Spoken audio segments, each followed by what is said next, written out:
Bienvenue chers téléspectateurs dans cette émission consacrée au mois de la femme. Aujourd'hui j'ai le grand plaisir et le privilège de recevoir Madame Agnès Mouadnaouej Katang qui est directrice générale de l'Institut national de sécurité sociale. Madame Mouadnaouej, merci de nous recevoir dans ce cadre somptueux, dans vos bureaux et surtout bon mois de la femme, puisque vous incarnez quand même en ce mois de mars la réussite sociale, en tout cas pour ce qui est de la femme. Et nous aurons donc l'opportunité durant plusieurs minutes de nous entretenir avec vous au sujet de la mission que vous menez à la tête de l'INSS.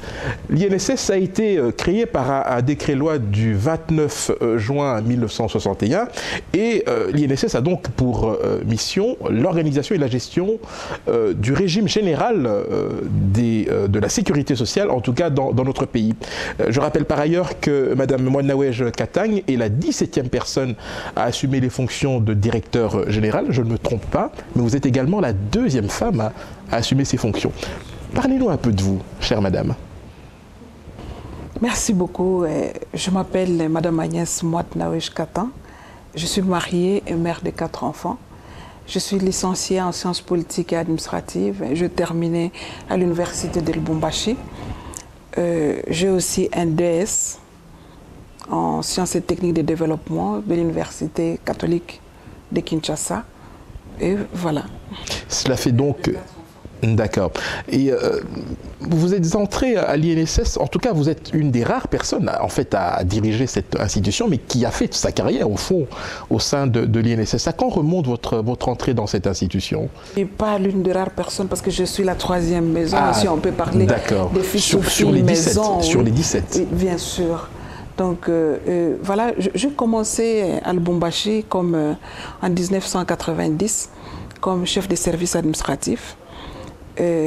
En 1992, je suis venue ici à Kinshasa où j'ai commencé comme contrôleur et puis j'ai été analyste à la direction des études et organisations.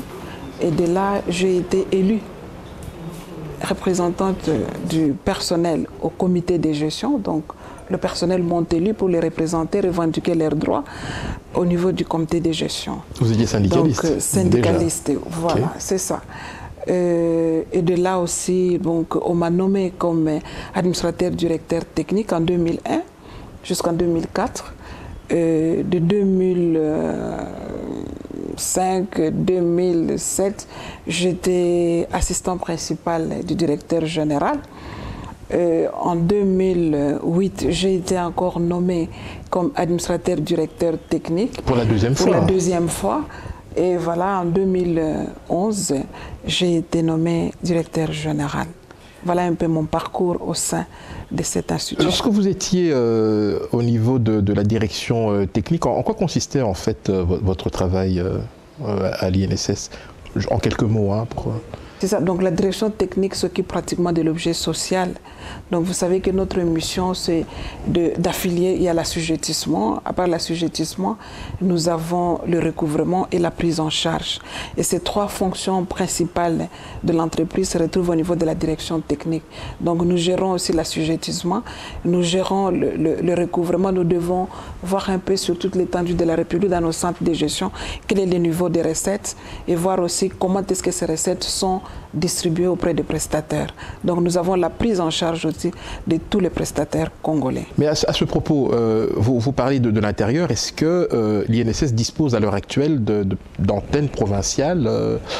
Comment se fait en fait la centralisation au niveau du fonctionnement même de l'institution? Oui, donc notre institution est décentralisée, elle n'est pas centralisée totalement.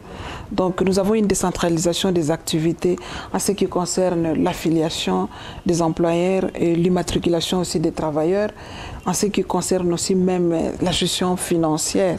Mais au niveau de la direction générale, il y a la centralisation de toutes les activités qui sont au niveau des centres de gestion. Donc à ce moment-là, nous devons déterminer, donner la politique tout d'abord, orienter les directions centrales et les directions provinciales, les directions urbaines. Nous devons les orienter, donner la politique de la maison, ce qu'ils doivent faire les suivis pratiquement de tous les objectifs que nous nous sommes assignés. Par exemple, pour 2012, qu'est-ce que nous avons prévu pour 2012? Et pour 2013 aussi, ce que nous avons prévu, nous devons suivre tous les centres de gestion pour que nous puissions arriver à réaliser nos objectifs et les atteindre aussi conformément aux recommandations du conseil d'administration. Donc, et voilà un peu, toutes ces activités-là sont coordonnées au niveau de la direction générale. Donc il y a la gestion pratiquement du régime général de sécurité sociale. Le ministère du Travail et de la Prévoyance sociale, je pense, exerce la tutelle sur votre institution, c'est bien cela? Bien sûr, nous sommes sous tutelle du ministère de l'Emploi. Comment se passe quels sont vos rapports avec le ministère? Est-ce que vous êtes vraiment dans la continuité, j'allais dire, dans la mission qui vous est dévolue, ou est-ce que, au contraire, vous avez plutôt un rôle d'exécution par rapport... Donc, la tutelle exerce son rôle de contrôle. Mais vous avez une autonomie de gestion, j'imagine. Nous avons une autonomie de gestion. D'accord. C'est tout. Parfait. Alors, dans votre parcours, ce qui est quand même frappant, donc, outre le fait que vous soyez donc la deuxième femme à assumer ces fonctions éminentes, vous avez assumé des fonctions très importantes également. Alors, je suis tenté de vous poser la question, au fond, alors, évoluer comme vous l'avez fait dans une structure comme l'INSS en tant que femme, est-ce que cela a été de tout repos? Est-ce que ça a été facile, finalement, avec le recul? Oui, donc en tout cas, je n'ai pas eu de problème ou de difficultés majeures. Vous savez, donc on a parfois une idée fausse sur la femme. On croit que la femme, si on lui donne une responsabilité, il ne peut pas faire quelque chose. Donc, mais par contre, moi j'ai toujours dit que la femme, c'est un être vraiment idéal qui s'adapte à tout, même par rapport à l'homme. C'est ça, franchement, sincèrement, je l'ai dit. Donc, nous avons suivi le même cursus scolaire que l'homme. Alors, je ne vois pas vraiment ce qui peut être difficile à la femme de faire ce que l'homme... Pour autant, est-ce que vous estimez que la femme est suffisamment représentée au sein de l'INSS ou est-ce que des efforts peuvent encore être faits Nous sommes en train de faire des efforts très considérables. Parce que donc aujourd'hui, on ne recrute pas, mais nous nous basons sur les compétences internes de femmes et on essaie de les promouvoir vraiment à des postes de responsabilité. Dans le centre de gestion, bien sûr.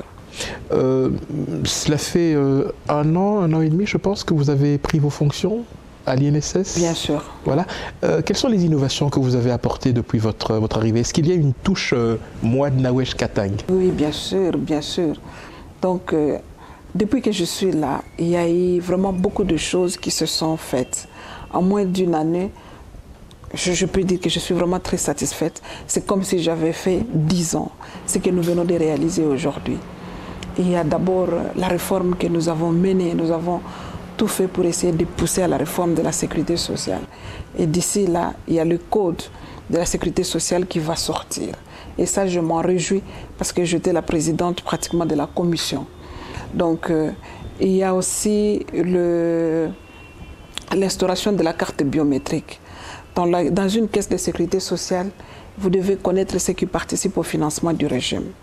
Et les travailleurs congolais avaient bien sûr une carte, mais qui ne représentait pratiquement rien. Les travailleurs du secteur public ou privé, ou les deux? Du régime général. D'accord. Oui, voilà. Donc, et aujourd'hui, nous avons une carte qui les identifie. Et c'est une carte, un numéro intelligent qui reprend pratiquement toutes les identités du travailleur. Et avec ce numéro, nous pouvons avoir tous les renseignements des travailleurs congolais. Quand est-ce qu'il a commencé, donc le début de l'embauche et tout ça, et la fin même de la carrière. Et s'il a eu à changer les employeurs au cours de sa carrière, nous pouvons suivre les travailleurs à travers la carte biométrique qui a une empreinte, donc des empreintes digitales, qui a aussi une photo et tout ça, et des numéros numériques. Donc voilà un peu pour ça. Donc il y a aussi donc la grande commission que j'avais aussi pilotée, donc qui a réfléchi aussi sur le dysfonctionnement de l'Institut national de sécurité sociale. À ce propos, est-ce qu'il y a des cas de fraude avérés? Est-ce que vous n'êtes pas, j'allais dire, à l'abri d'abus éventuels? Est-ce que d'expérience, vous pensez que la nature même de l'INSS fait que vous n'échappez pas en fait à ce problème? Bon, chaque œuvre humaine a toujours des imperfections. Donc bien sûr, et ces imperfections, nous sommes en train de voir comment est-ce que nous pouvons les corriger.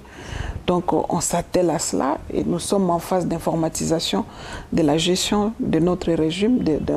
Je crois qu'avec tout ça, nous allons pallier à cela. Nous sommes en train de réfléchir aussi sur la bancarisation. Comment est-ce que nous devons payer tous ces prestataires à la banque? Il y a aussi un autre numéro qui va sortir. C'est le numéro de de retraités, donc de bénéficiaires, de prestataires qui va sortir, qui nous permettra aussi de savoir à qui on paye. Parce qu'avec le brevet actuel qu'ils ont, c'est un brevet aussi où il n'y a pas une photo et tout ça. Donc nous sommes en train d'évoluer, de moderniser un peu la gestion de cette entreprise. C'est une très bonne chose.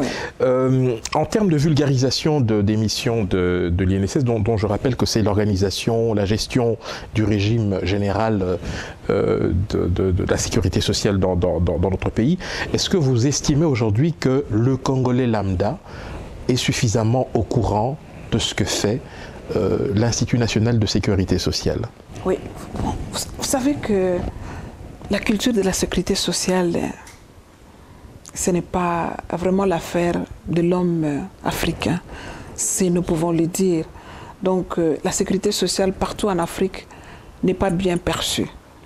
Donc c'est vrai parce que c'est une sécurité sociale qui est basée uniquement aux travailleurs, donc à l'emploi. Vous avez l'emploi et vous êtes assuré. Mais avec la réforme actuelle, je crois que nous avons tenu compte de tout ça et voir aussi, même ceux qui n'ont pas l'emploi, comment est-ce que nous pouvons les amener dans la couverture sociale. Mais à travers la vulgarisation, la sensibilisation que nous sommes en train de faire, les Congolais commencent maintenant à prendre conscience. Donc je peux même dire qu'il y a vraiment un engouement dans le monde du travail actuellement, où vous voyez donc un travailleur qui était vraiment, qui ne connaissait pas ses droits, mais aujourd'hui, donc, il commence quand même à comprendre que pour m'utiliser, il faut qu'il y ait une sécurité sociale. À travers le monde, on est en train de parler du travail décent. Et je crois que nous devons aussi emboîter les pas pour qu'on ne puisse pas s'enfermer dans des particularismes sans lendemain, où vous avez encore une main-d'œuvre qui n'est pas assurée et une main-d'œuvre qui n'est pas protégée, qui n'est pas sécurisée. Nous sommes en train de faire vraiment de gros efforts.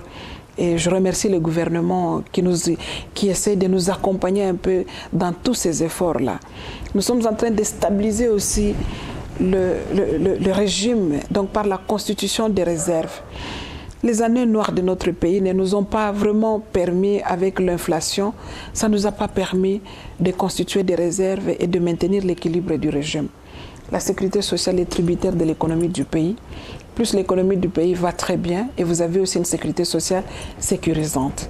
Mais si l'économie du pays ne va pas bien, ça a un impact négatif sur la gestion du régime. Donc, mais maintenant, donc, avec la stabilité monétaire actuelle, je crois qu'on est en train de faire vraiment, pas je crois, nous sommes en train de faire de gros efforts pour essayer de stabiliser le régime et la sécuriser par des réserves de sécurité, avoir un matelas financier qui peut nous permettre de ne pas tomber dans un déficit. Nous avons aussi fait le relèvement du taux de la pension. À l'époque, il a été revalorisé en fait, oui, il était insuffisant. Bien sûr. Donc à l'époque, les gens ne trouvaient pas de l'importance de venir s'affilier à la sécurité sociale parce qu'ils percevaient des sommes modiques. Donc, mais maintenant, donc, je vous dis, il y a vraiment un relèvement de taux. Donc, une révolution des mentalités aussi. Oui, bien sûr, révolution des mentalités aussi. Oui. Et tous les prestataires, à l'époque, on avait des prestataires qui n'étaient pas des universitaires. Mais maintenant, donc, la plupart, ce sont des gens qui ont étudié, des universitaires. Donc, ils connaissent leurs droits, ils le revendiquent, ils savent comment revendiquer. Et il y a eu le relèvement du taux qui met quand même le prestataire aujourd'hui à l'abri de la précarité. Donc, un prestataire qui est à Gungu, par exemple, ou bien à Dilolo, donc n'importe où. Avec le montant que nous donnons, le minimum de 100 000, c'est beaucoup. Et ça, c'est le minimum. Parce que nous avons même... En franc congolais, oui, c'est ça. Donc, et nous avons même des prestataires qui touchent, s'il vous plaît. Je peux parler en termes de dollars pour que vous puissiez comprendre si les francs congolais sont difficiles à comprendre. Vous avez les travailleurs qui touchent à peu près, donc le prestataire, le pensionné, qui touche à peu près dans les 2 000, 3 000 $ par trimestre. Donc nous avons un régime très généreux. Et notre vision, c'est vraiment de sécuriser les salariés et de lui donner vraiment toutes les possibilités possibles pour leur permettre de vivre une vie décente. Voilà. Bien, bah écoutez, chère Madame Agnès Mouad Nawesh Katang, ce sera, je pense, le mot de la fin. Merci infiniment de nous avoir accueillis dans ce magnifique cadre. Je rappelle, amis téléspectateurs, que dans le cadre du mois de la femme, nous avons été reçus par la directrice de l'Institut national de sécurité sociale. C'est ici aussi pour moi le lieu de remercier toute l'équipe technique, Monsieur Roger Coy pour la réalisation, mais surtout Monsieur Jean-Pierre Eyalé et sa société ATL pour la production. À très bientôt.